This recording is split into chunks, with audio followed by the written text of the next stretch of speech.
Hello everyone, this is Anil Singh, your maths teacher. And आज हम लोग बात करेंगे एनडीए के लिए टॉपिक 3D ज्योमेट्री की, है ना। और इससे पहले मैं आपको बता देना चाहूँगा कि 3D ज्योमेट्री और 2D ज्योमेट्री में क्या डिफरेंस है, ठीक है। तो देखिए, अगर मैं बात करूँ 2D और 3D की, है ना, 2D और 3D की, तो एक बात तो आप समझते होंगे कि जो 2D ज्योमेट्री है वो एक तरह से ऑन अ प्लेन, ये एक प्लेन फिगर पे एक तरह से डायरेक्शंस होते हैं, है ना, जिसको हम लोग एक्स वाई ये सब कहते हैं, जिसको कार्टेशियन प्लेन और ये सब बोला जाता है ना। और वैसे ही 3D ज्योमेट्री में क्या होगा, 3D ज्योमेट्री में क्या होगा बेटा, यहाँ पर क्या होगा, इसके दो पॉइंट तो ऑन अ प्लेन होंगे एंड थर्ड वन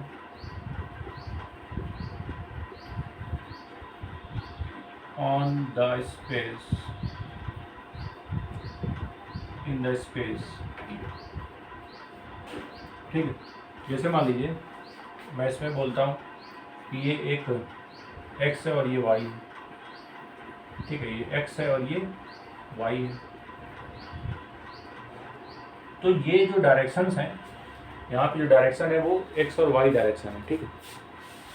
वही अगर मैं यहाँ पर देखूँ तो यहाँ पे अगर मैं देखूँ तो मैं कह सकता हूँ कि यहाँ जो डायरेक्शन है वो x y, देखिए ये डायरेक्शन, ये y डायरेक्शन, ये x डायरेक्शन, और एक तीसरी डायरेक्शन आएगी z, है ना। और z डायरेक्शन अगर आती है तो इसका ये मतलब होगा कि यहाँ पर क्या है, इसका ये मतलब होगा कि यहाँ पर ये एक जो पॉइंट है वो स्पेस पर है ना। आप इसको कुछ इस टाइप से समझ सकते हैं। अगर मैं इसको आपको प्रैक्टिकली समझाने की कोशिश करूँ तो आप देखिए, एक मिनट वेट करें।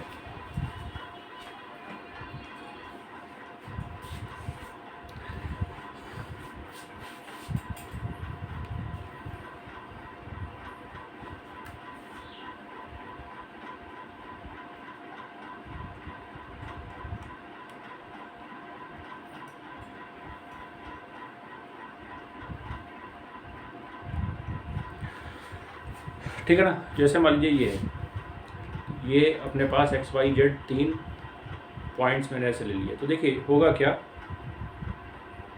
कि ये एक्स और वाई तो ऐसे हो गए, ठीक है, और ये जो जेड है ये ऐसे होगा, इस टाइप से होगा, ठीक है। आप देख सकते हैं ये एक तरह से 3D फिगर है ना। तो इसमें क्या हो रहा है, देखिए ये दोनों तो प्लेन पर हैं और ये वाला जो पॉइंट है वो हवा में, ठीक है। अब इस चीज़ को हम लोग ये तो प्रैक्टिकली अगर देखा जाए तो इस तरह से आपको दिखाई देगा, लेकिन अगर मैं बात करूं कि ये आपको प्लेन पर बनाना है, या कह सकते हैं कि 3D फिगर को एक तरह से 2D में कन्वर्ट करना है ना। 3D फिगर को 2D में कन्वर्ट करना है, तो मैं सीधी सी बात है कि इस तरह से नहीं शो कर सकता हूँ। इसके लिए मुझे इस लाइन को थोड़ा सा नीचे लाना होगा, ठीक है। इसीलिए ये जो लाइन है ये देखिए इधर की तरफ आ रही है। क्लियर आ गई बात समझ? तो ये बात आपको क्लियर होनी चाहिए, है ना। तो देखिए अगर मैं बात करूँ इसके आगे, अच्छा देखिए, अगर मैं एक जस्ट फॉर एग्जांपल अगर मैं आपसे पूछूं कि अपने पास जो भी फिगर्स हैं उसमें से 2D और 3D फिगर की अगर हम बात करें कि कितने ऐसे फिगर हैं जो 2D हैं और कितने फिगर हैं जो 3D हैं, तो देखिए कैसे बताएंगे, ठीक है।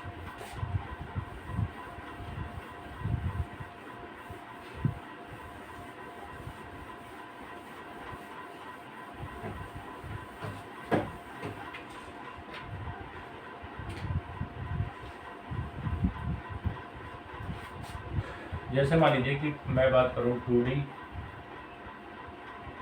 और 3D फिगर्स, ठीक। मैं इन जनरल बात कर रहा हूँ, मैं अभी कोई बहुत ज़्यादा इस टॉपिक पर आके बात नहीं कर रहा हूँ। मैं इन जनरल आपको बताना चाह रहा हूँ एक बेसिक अंडरस्टैंडिंग क्या है 3D और 2D को लेके, ठीक है, उसकी बात कर रहे हैं हम लोग। बात कर रहे हैं basic understanding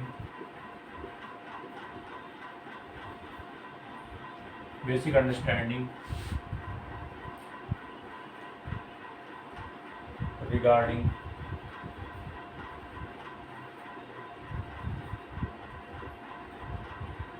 to D and three D, basic understanding regarding two D and three D.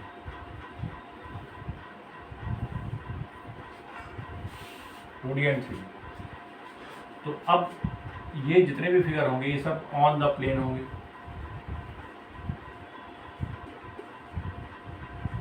ये क्या होंगे? ऑन द प्लेन होंगे। ऑन द प्लेन अगर फिगर की बात की जाए तो देखिए सबसे पहला जो फिगर होता है ऑन द प्लेन वो एक ट्रायंगल होता है ना। ये एक 2D फिगर है। ये क्या है? ये एक 2D फिगर है।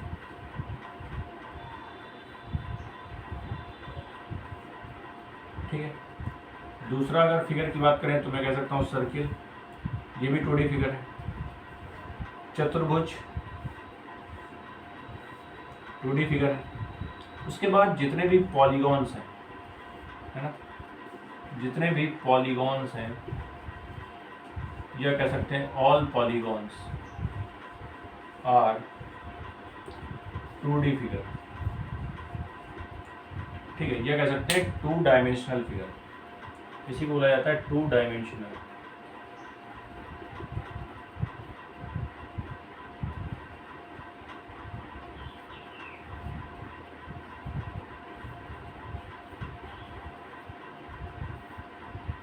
ठीक है, इसी को हम बोलेंगे 2 डायमेंशनल फिगर। अच्छा, इसके बाद देखिए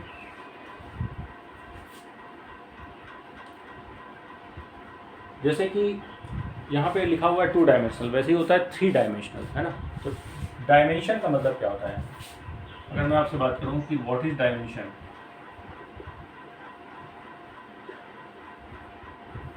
डायमेंशन का मतलब होता है डायरेक्शन। डायमेंशन का मतलब होता है डायरेक्शन,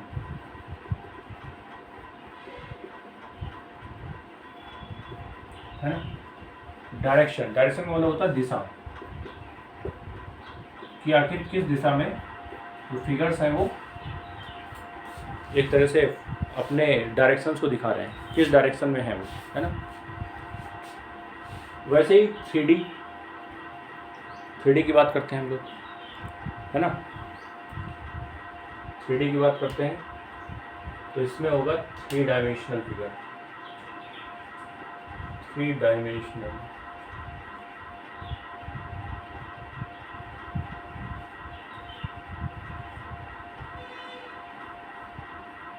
ठीक है। 3 डायमेंशनल फिगर मतलब कि इसमें 3 डायरेक्शंस होंगी, है ना। अच्छा, कौन कौन से ऐसे फिगर हैं, कौन कौन से ऐसे फिगर हैं जो 3D हो सकते हैं? ठीक है, तो मैं बात करता हूँ। तो देखिए सबसे पहले जैसे कि मैं बात करूँ स्फीयर, ये 3D फिगर है। क्यूब 3D फिगर है। क्यूबॉइड 3D फिगर है। उसके बाद अगर मैं बात करूं सिलेंडर,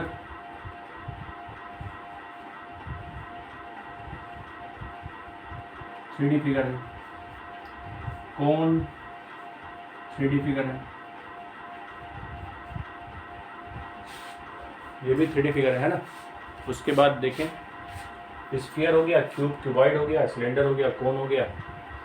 और बताइए आप और कौन कौन से फिगर? प्रिज्म एंड पिरामिड भी देखा जाएगा। प्रिज्म एंड पिरामिड, ये भी हमारे क्या है, एक तरह से 3D फिगर्स है ना। तो ये 3D फिगर का एक तरह से कंबाइंड वे में मैंने आपको एक तरह से कुछ फिगर्स दिखा दिए हैं जिससे आपको थोड़ा बेसिक आइडिया हो। अब मैं इन फिगर्स को बना के आपको दिखाऊंगा और वहाँ से आपको आइडिया लगेगा कि 3D फिगर कैसे होते हैं। ठीक है।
चलिए बात करते हैं इसके आगे और कुछ 3D फिगर्स मैं आपको बना के दिखाता हूँ, क्योंकि आज हम लोग बात कर रहे हैं 3D ज्योमेट्री पे, इसलिए हम लोग 3D फिगर्स की बात करेंगे।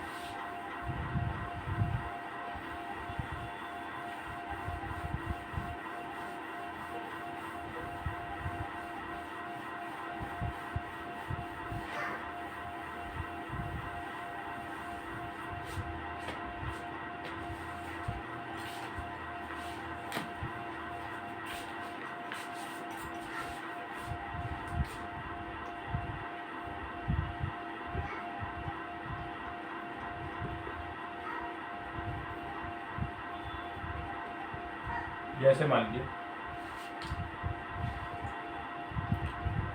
देखिए जैसे मान लीजिए कि 3D फिगर की अगर हम बात करें तो सबसे पहले मैंने आपको बताया था कि स्फीयर कैसे बनता है। स्फीयर ये आएगा, है ना, और यहाँ पे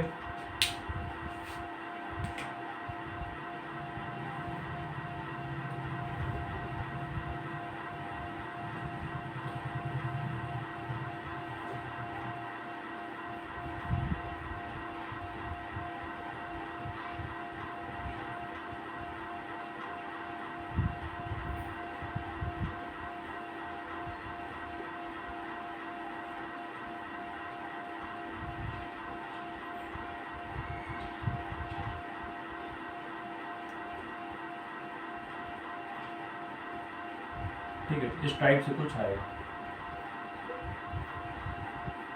इस टाइप से कुछ आएगा। तो आप देख रहे होंगे कि ये जो है ये एक तरह से गोलाकार, एक तरह से एक सॉलिड कह सकते हैं स्फीयर है।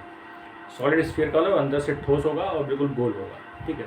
जैसे शॉर्ट पुट है ना, इसका एक एग्जांपल है, सबसे अच्छा एग्जांपल है शॉर्ट पुट, है ना। उसके बाद दूसरा अगर मैं देखूं क्यूबॉइड,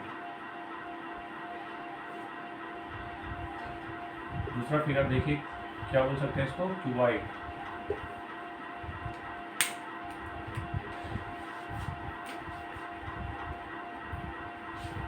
एक मिनट,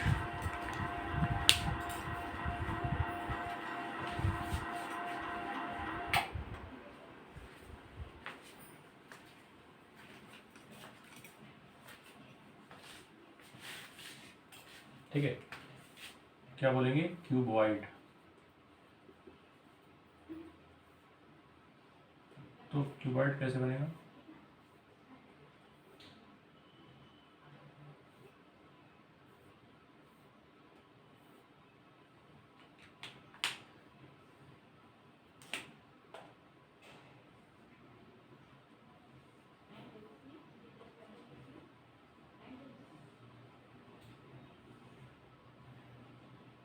ठीक है, इस टाइप से ही बन जाएगा।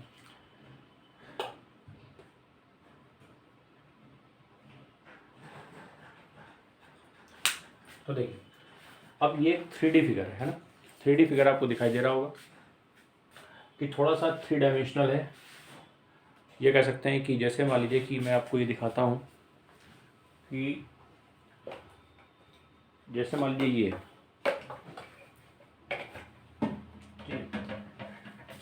ये जैसे मान लीजिए ये एक क्यूबॉइड शेप में है ना, ये क्या है, क्यूबॉइड शेप में।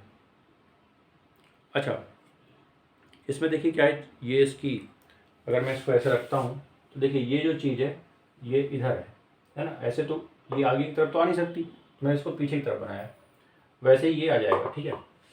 तो आप समझ गए होंगे कि किस तरह से बनेगा।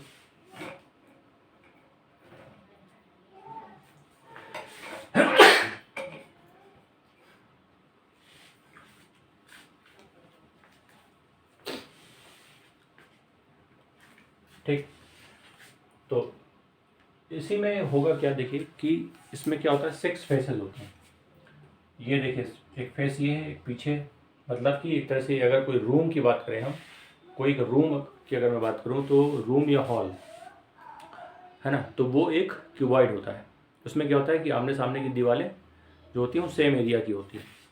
तो इसमें 6 फेसेस होंगे और यहाँ पे सभी फेसेस इक्वल नहीं होंगे, ठीक। अब इसी में अगर मैं आपको दे दूं क्यूब, तो क्यूब में क्या होगा, क्यूब में फिर क्या हो जाएगा, देखिए ये इसकी जो दीवारें हैं, ये कह सकते हैं इसके फेसेस बिल्कुल इक्वल होंगे।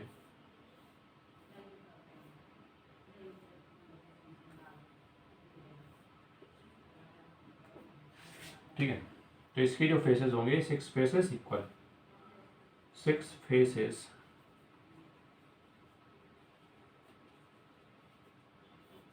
Equal in area.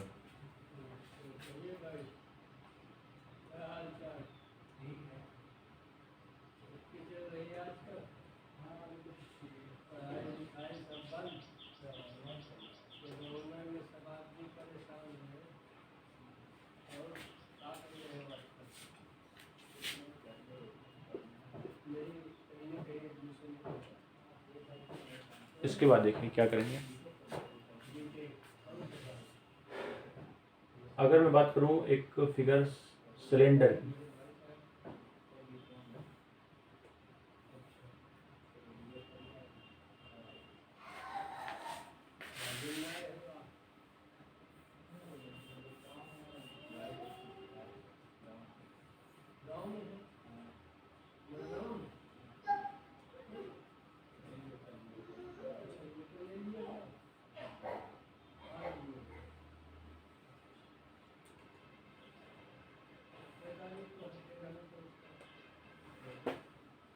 देखिए ये एक सिलेंड्रिकल फिगर है और ये भी एक तरह से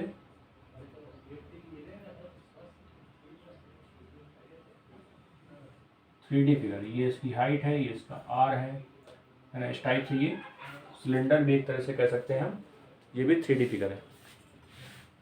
एक और देखिए कोन,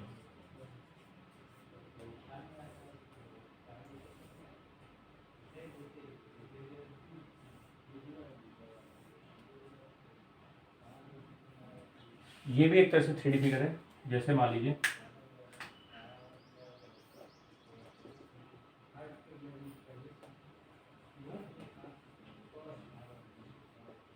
ये क्या है, ये एल है जिसे कहते हैं स्लैंट हाइट,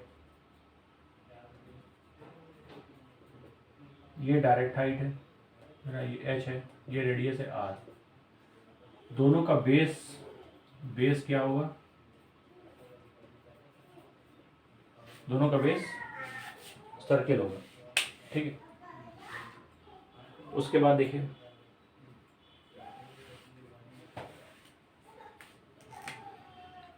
कुछ और फिगर्स हैं, उसकी भी बात कर लेते हैं। जैसे मान लीजिए है ना, स्फीयर हो गया, क्यूब क्यूबाइड हो गया, कोन सिलेंडर हो गया, उसके बाद प्रिज्म एंड पिरामिड की अगर हम बात करें तो प्रिज्म पिरामिड की बात मैं इसके बाद में करूँगा। पहले आप इतना देख लीजिए, pause the video and note down, फिर बात करते हैं इसके आगे।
चलिए आगे बात करते हैं इसके, है ना। ये बातें आप समझ गए होंगे। मैंने कुछ फिगर्स आपको बताए, केवल ये जस्ट फॉर अंडरस्टैंडिंग है कि सबसे पहले आपको 3D और 2D के बीच में डिफरेंस का आइडिया होना चाहिए, है ना। अगर आप 2D और 3D के बीच में डिफरेंस क्रिएट नहीं कर पा रहे हैं तो बहुत आसानी से चीज़ें समझ नहीं आएंगी। हाँ, 2D के कंपेयर में थोड़ा सा टफ होता है ये टॉपिक। अगर आप 2D के कंपेयर में इसको देखते हैं तो थोड़ा सा इसका लेवल ज़्यादा होता है, क्योंकि इसके जो फिगर्स हैं ये 3D होते हैं, 3 डायमेंशनल होते हैं, और इनको हम लोग 2 डायमेंशन में कन्वर्ट करके, है ना, 3 डायमेंशनल होते हैं और 2D में हम इसे कन्वर्ट करके ड्रॉ करते हैं। तो इसकी जो ड्राइंग है वो समथिंग डिफरेंट है ना। जो ड्राइंग है वो थोड़ा सा अलग है, उसमें थोड़ा सा वर्कआउट करना पड़ेगा। तो अगर हम 3D फिगर्स को समझते हैं कि 3D है क्या, तभी हम 3D ज्योमेट्री के बारे में कुछ समझ पाएंगे, ठीक है।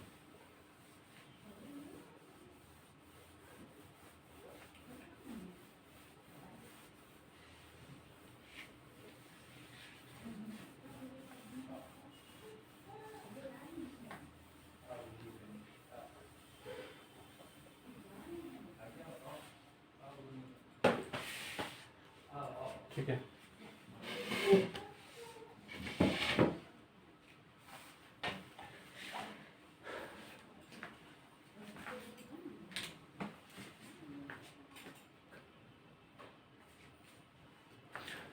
अगर मैं बात करूं कि प्रिज्म और पिरामिड की, तो देखिए कुछ फिगर्स मैं बना रहा हूँ, वो आप ध्यान से देखिएगा। जैसे कि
देखिए ये जो फिगर आप देख रहे होंगे, ये कुछ इस टाइप का फिगर है कि नीचे ट्रायंगुलर, इसका जो ढक्कन है एक तरह से नीचे वाला जो पार्ट है वो ट्रायंगुलर है और ऊपर भी ट्रायंगुलर है ना, और जो साइड्स हैं, जो फेसेस हैं वो रेक्टेंगुलर है ना। तो ये जो फेसेस होंगे इसके, अगर मैं बात करूँ फेसेस की, ये वाला देखिए,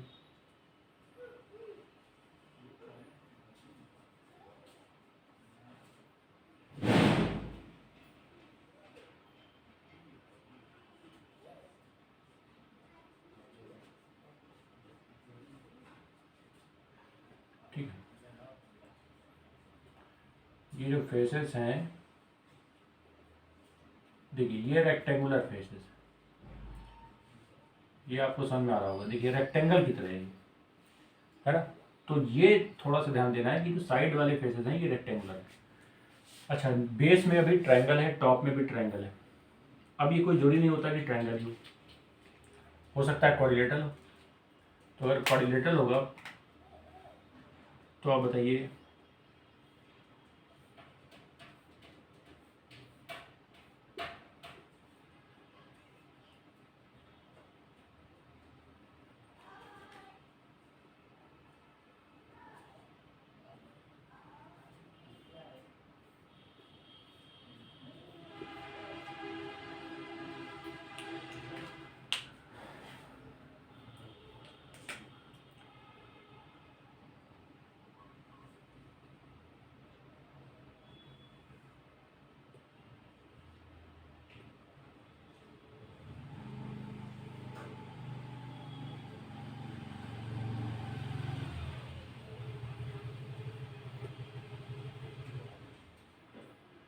देखिए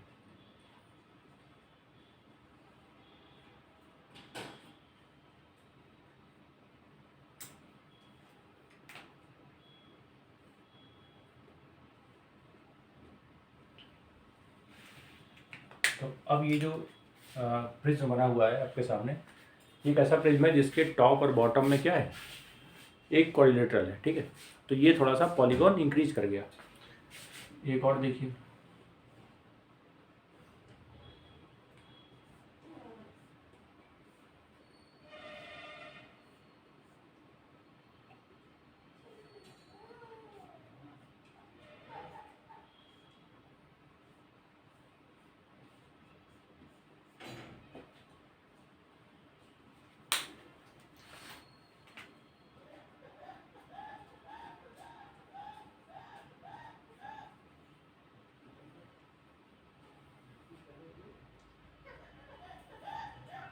ठीक है।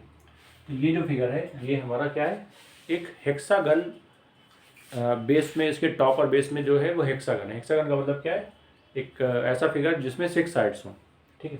तो ये जो फिगर होगा ये हमारा क्या हो जाएगा, ये हमारा हो जाएगा प्रिज्म विद बेस हेक्सागन, ठीक। इसी तरीके से फिगर बनते हैं। और अगर मैं इसी में बात करूं पिरामिड की, तो पिरामिड का जो टॉप होता है वो वर्टेक्स होता है। पिरामिड का जो टॉप होता है वर्टेक्स होता है। जैसे मान लीजिए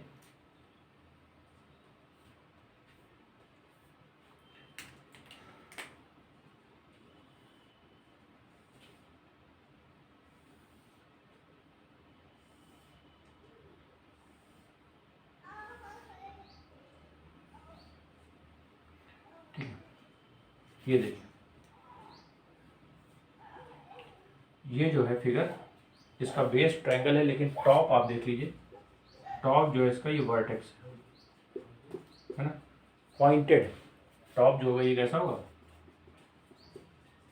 पॉइंटेड होगा, हमेशा याद रखें। अच्छा एक बात ये बताएं कि ये ऐसे बढ़ता बढ़ता क्या होगा, ये 6 साइड्स हैं, फिर 7 होंगी, 8 होंगी, इस तरह से करते करते लास्ट में क्या आएगा, सर्किल आएगा, ऊपर भी क्या आएगा, सर्किल आएगा। और जब इसको ऐसे मिला देंगे आप तो ये क्या बन जाएगा, सिलेंडर। तो अगर मैं कहूँ कि सिलेंडर क्या किसी तरीके से कोई इसका संबंध प्रिज्म से है, तो आप बोलेंगे हाँ है। क्या संबंध है, यही संबंध है कि जो प्रिज्म के जितने भी टाइप्स हैं उसमें जो सबसे बड़ा एक तरह से प्रिज्म का टाइप है, ये कह सकते हैं कि जो सबसे लास्ट स्टेज प्रिज्म की क्या होगी, सिलेंडर, ठीक है। तो हम कह सकते हैं last stage of a prism is called, last stage of a prism is called cylinder,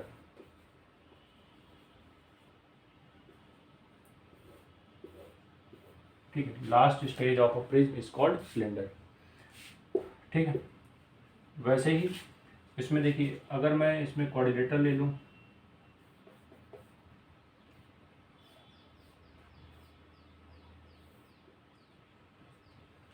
अगर क्वाड्रिलेटरल ले लिया जाए,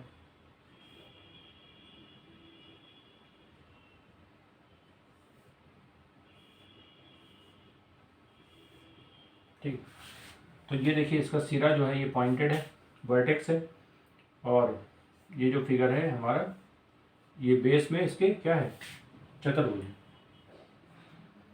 वैसे ही हेक्सागन में भी हो जाएगा,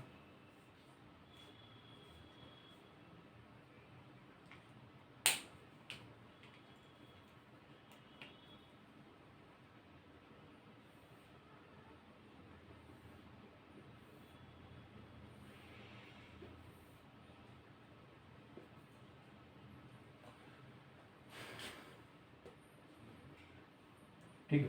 तो ये जो है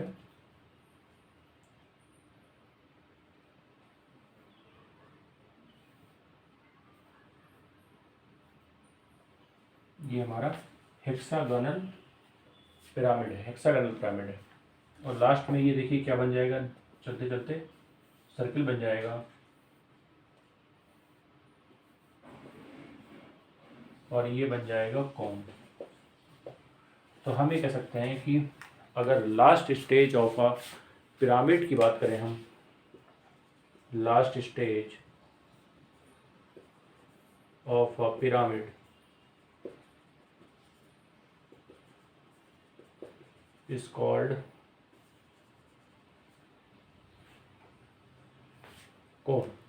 तो सबसे अंतिम में क्या बन जाएगा, कोन बन जाएगा। ठीक है।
तो देखिए मैंने आपको यहाँ पे समझाया कि 3D फिगर्स को किस तरह से ड्रॉ किया जाता है, कितने सारे 3D फिगर अपने पास हैं, है ना, और प्रिज्म पिरामिड किस तरह से 3D फिगर का पार्ट है, और प्रिज्म पिरामिड की जो लास्ट स्टेज है वो क्या होती है।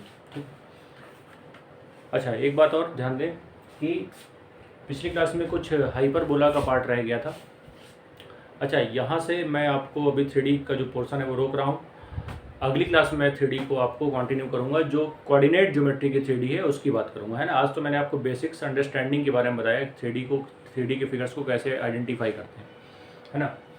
लेकिन आज मैं बात करूँगा थोड़ा सा हाइपरबोला के बारे में, क्योंकि जो पिछली क्लास में था वो थोड़ा छूट गया था, तो आप पहले से उसको देख लीजिए पिछली क्लास में, है ना। पैराबोला मैंने आपको करा दिया, और थोड़ा इलिप्स के बारे में मैं बता चुका हूँ। हाइपरबोला के बारे में भी कुछ भी नहीं बताया है, तो मैं थोड़ा सा इंट्रोड्यूस उसको करा देता हूँ ताकि आपको चीज़ें समझ में आ जाएँ। फिर अगली क्लास में हम लोग बात करेंगे 3D ज्योमेट्री की प्रॉपरली, ठीक है। तो देखिए, जैसे मान लीजिए हाइपरबोला की अगर हम बात करें तो ये बनता कैसे, देखिए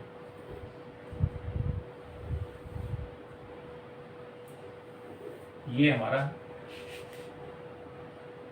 अगर मैं बात करूँ इस तरह से,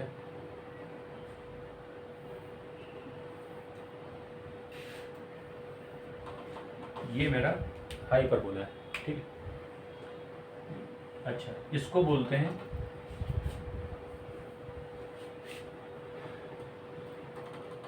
एक्सिस ऑफ पैराबोला, है ना। इसको क्या बोलते हैं, एक्सिस ऑफ पैराबोला, एक्स और वाई, ये जैसे एक्स है ये वाई है, ठीक। तो इसको बोलते हैं डायरेक्ट एक्सिस, और इसको बोलते हैं कॉन्जुगेट एक्सिस।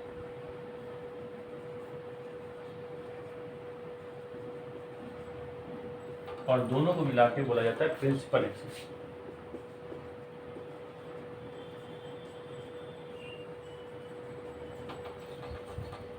दोनों को मिला के बोला जाता है प्रिंसिपल एक्सिस। तो मैं आपको पॉइंट बता देता हूँ, इनको बोला जाता है ब्रांचेज ऑफ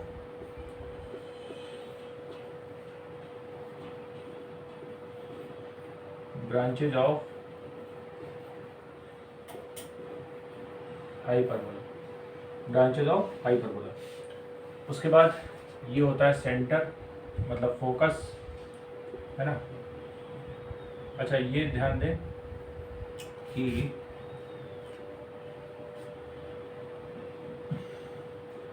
यहाँ पे एक पॉइंट होगा 0, यहाँ पे पॉइंट होगा,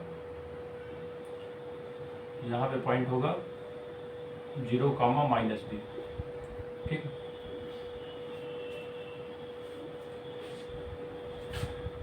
ये जो पॉइंट है ये हो जाएगा -a, 0, ये वर्टेक्स होता है, और ये हो जाएगा a, 0, ठीक है। अगर मैं डायरेक्ट्रिक्स की बात करूं तो यहाँ पे डायरेक्ट्रिक्स आएगी, यहाँ पे भी डायरेक्ट्रिक्स आएगी, और डायरेक्ट्रिक्स यहाँ पे क्या हो जाएगी, x बराबर a/e, ये -a/e हो जाएगा, और ये हो जाएगी x बराबर a/e, ठीक है। इस तरीके से हम ले सकते हैं इसको, ठीक है। उसके बाद मैं आपको बता चुका हूँ कि सबसे पहले इसका देखते हैं इंटीरियर और एक्सटीरियर रीजन क्या होता है ना। इसकी अगर मैं बात करूँ, इस पैराबोला की इसका इंटीरियर और एक्सटीरियर पार्ट कौन सा है, तो अगर मैं इंटीरियर एंड एक्सटीरियर रीजन,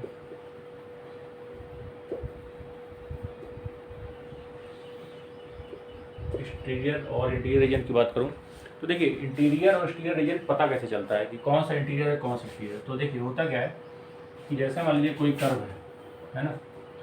अब ये वाला जो पार्ट है, ठीक है, जैसे मान लीजिए कि ये वाला पार्ट है, यहाँ से मैं एक परपेंडिकुलर मैंने इसमें डाल दिया, ये सॉरी टेंजेंट डाल दिया। अगर मैं टेंजेंट अगर ड्रॉ हो रही है किसी भी कर्व में, अगर टेंजेंट ड्रॉ हो रही है, ठीक है, तो वो उसका एक्सटीरियर पार्ट होगा, है ना।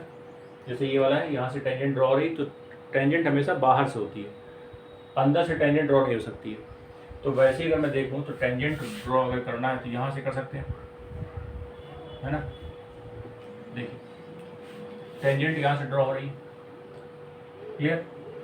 यहाँ से टेंजेंट ड्रॉ नहीं हो सकती। तो आप बताइए ये वाला जो पोर्शन है, ये वाला, ये क्या होगा इसका इंटीरियर रीजन, और ये होगा सॉरी ये होगा एक्सटीरियर रीजन, और ये होगा इंटीरियर रीजन। ठीक है, इस तरीके से आप ले सकते हैं। उसके बाद एक चीज़ और देखिए,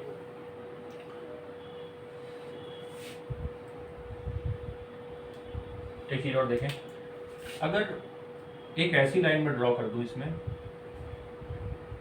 एक ऐसी लाइन ड्रॉ कर दूं कि इस ब्रांच को टच ना करे लेकिन टच करता हुआ ऐसे नज़र आए, ये है जैसे मान लीजिए ये, इसको बोलते हैं, इधर से भी ड्रॉ किया जा सकता है, इसको टच ना करे लेकिन टच करता हुआ महसूस हो, तो आप बोल सकते हैं इसको एजम्प्टोड्स, इसको बोलते हैं हम लोग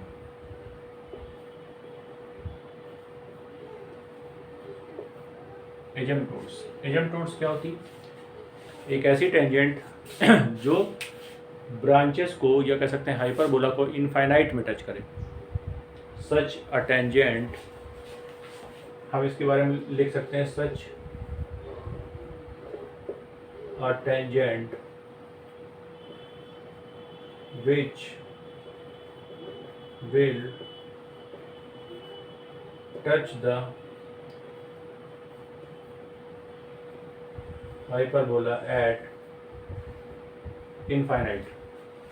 हाइपरबोला को कहाँ पे टच करेगी, इनफाइनाइट पे। कुछ बातें और देख लीजिए, जैसे मान लीजिए कि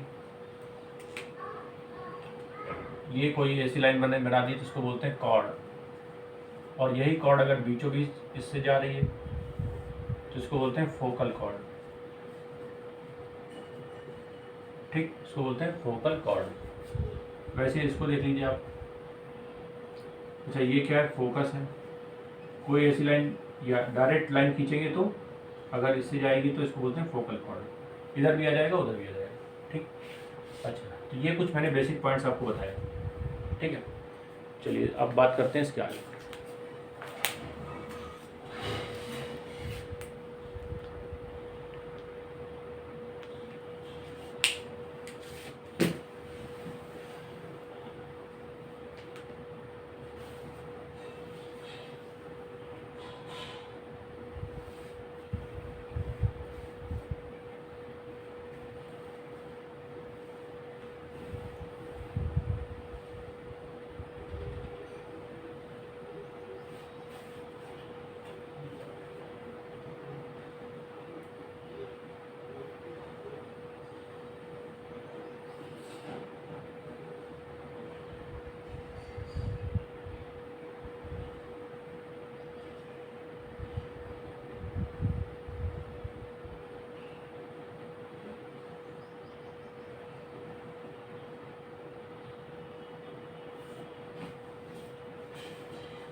चलिए बात करते हैं इसके आगे, देखते हैं कुछ और इसमें पॉइंट्स।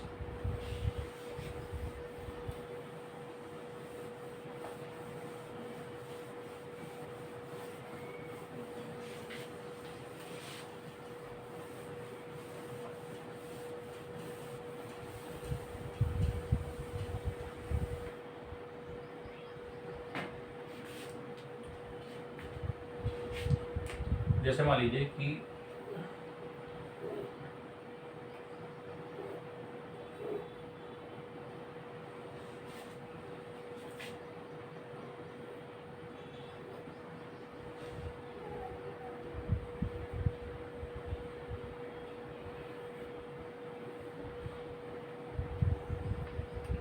ठीक है, जैसे मान लीजिए ये तो डायरेक्ट्रिक्स हो गई, ये वाली लाइन क्या है, डायरेक्ट्रिक्स है। फिक्स्ड लाइन जो होती है वो डायरेक्ट्रिक्स होती है ना। ये इसका फोकस है, इसको बोलेंगे ए ई कॉमा 0। ये क्या हो जाएगा, माइनस ए ई कॉमा 0। इसकी इक्वेशन हो जाएगी x equal to a upon e, इसकी हो जाएगी x equal to minus a upon e. ठीक, उसके बाद देखिए होगा क्या, यहाँ से जो लाइन मिल जाएगी इस पे 90, इसको बोलते हैं फोकल कॉर्ड। इसको क्या बोलते हैं, फोकल कॉर्ड। तो इसके जो कोऑर्डिनेट्स हैं वो देखिए क्या होंगे। तो देखिए ये जो x है ये तो ए ही हो जाएगा, और ये अब मुझे y बताना है कितना होगा, ये माइनस ए ही हो जाएगा, और ये भी यहाँ पे बताना है कि ये y कोऑर्डिनेट कितना होगा, ये चेक करना है। तो आप बताइए, अगर मैं बात करूँ, इसको बोलते हैं हम लोग लेटस सेक्टम, इस लाइन को बोलते हैं हम लोग लेटस लेक्टम, मतलब LR। तो हम बात कर रहे हैं लेंथ ऑफ LR की।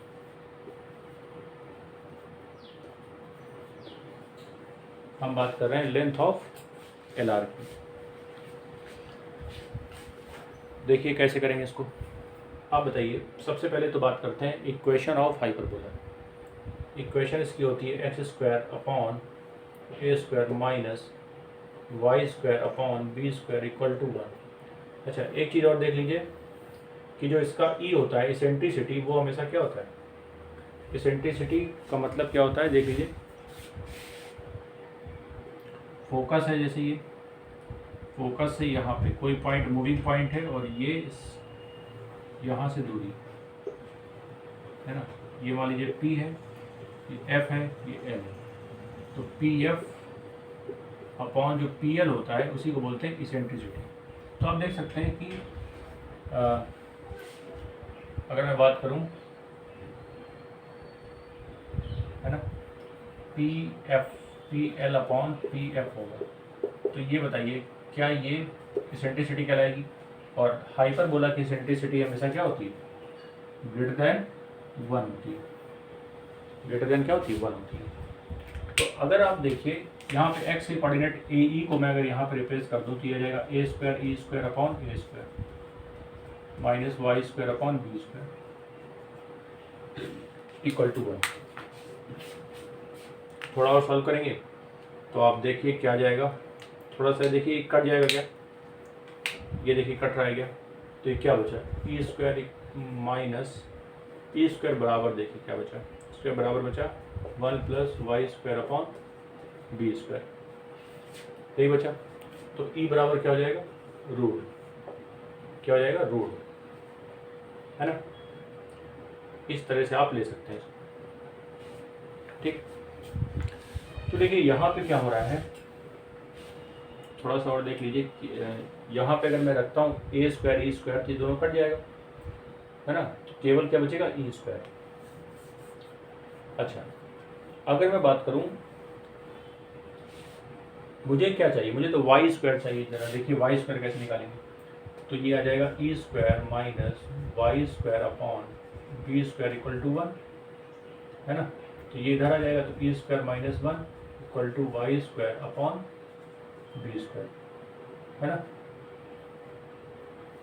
ये आएगा। और आप बताइए, अगर मैं कोई और वैल्यू इसमें डाल दूँ, जैसे मान लीजिए कि मैं कोई वैल्यू रिप्लेस कर दो, मुझे तो वाई स्क्वायर चाहिए, और वाई स्क्वायर यहाँ पे देखिए क्या है, अगर इसकी वैल्यू निकाली जाए इसकी वैल्यू निकाली जाए तो ये किसके बराबर होता है, ये तो बी स्क्वायर के बराबर होता है। ए स्क्वायर बी स्क्वायर होता है ए स्क्वायर ई स्क्वायर -1, है ना। तो अगर मैं देखूं तो ये B square upon a square के बराबर आ जाएगा, ठीक है। तो आप बताइए जब मैं इसकी वैल्यू को यहाँ पर रख दूंगा तो वाई स्क्वायर आ जाएगा अपने आप। तो वाई स्क्वायर जब ये स्क्वायर हटेगा तो यहाँ पे आ जाएगा बी अपॉन ए, है ना, 2b स्क्वायर। यहाँ पे क्या आएगा, जब मैं डिवाइड करूंगा तो आप देखिए क्या आ जाएगा, b square upon a plus minus क्या जाएगा, plus minus b square upon ए।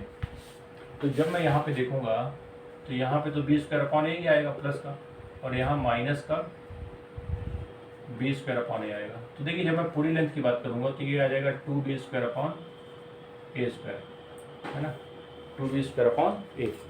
इस तरीके से आप इसकी लेंथ निकाल सकते हैं।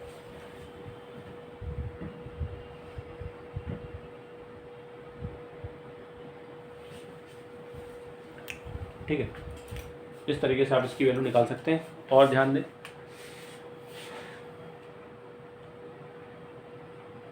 ठीक है, ये वाली वैल्यू तो मैंने निकाल ली, लेंथ ऑफ एलआर हमने फाइंड कर ली है, ठीक है। तो लेंथ ऑफ एलआर निकालने का जो तरीका वो ये है। चलिए देखिए आप, फिर आगे बात करते हैं।